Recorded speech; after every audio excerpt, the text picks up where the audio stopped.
Now, for those of you who struggle with exercise or don't consider sport your thing, take inspiration from my next guest. Dr. Catherine Walter only discovered she had a passion for powerlifting at the age of 65. 7 years later, she's still going strong, breaking records, and now encouraging other women and men to embrace exercise in their later years. And Catherine is here now. Thank you very much for joining us. Thank you. So when you think of the types of sports out there, powerlifting isn't the first one that comes to mind. So how did you get into it in the first place? Well, I was 65 and I started complaining to one of my sons that I felt I was not as fit as I used to be. I've never been. I was not good at sports in school. I've never been a great athlete.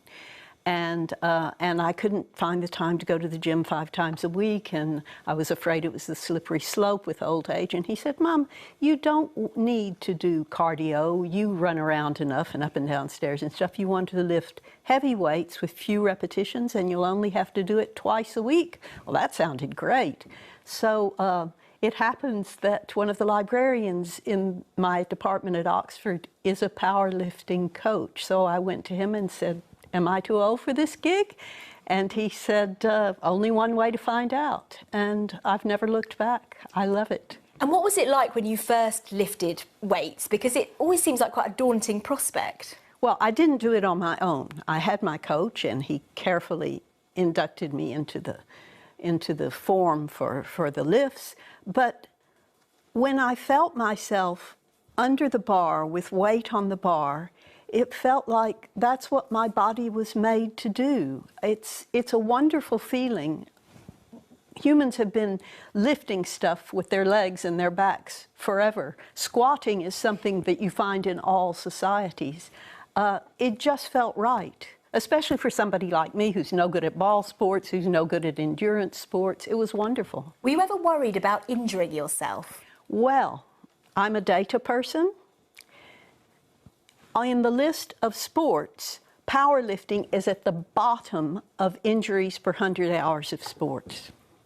Which is incredible. I wouldn't have thought that, but... Absolutely. You won't injure yourself if you do it properly. You're more likely to injure yourself dropping a weight on your foot than you are squatting under a bar. So what have been the benefits? What have you seen in terms of health improvements since you've been doing it? I've never been healthier. My bone density has increased.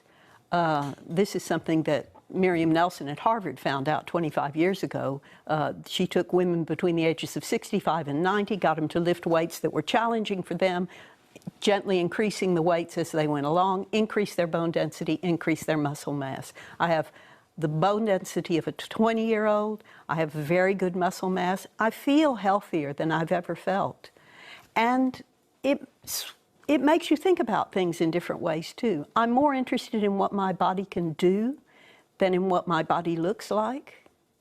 There are no downs. And you now compete, don't you? Yes, I do. So my coach said, "Well, why don't you try?" And it turned out that I have some talent for this, or maybe that there just aren't enough people my age willing to give it a go. But yeah, I hope this year to reach a 100-kilo squat in competition. Wow, that's heavy. And to break some more records, to show people that an ordinary person who just goes to the gym every week and builds their strength. So just briefly then, what advice would you give to anyone watching at home who's a similar age perhaps to the age that you are, or even younger, that might want to take up powerlifting as a hobby?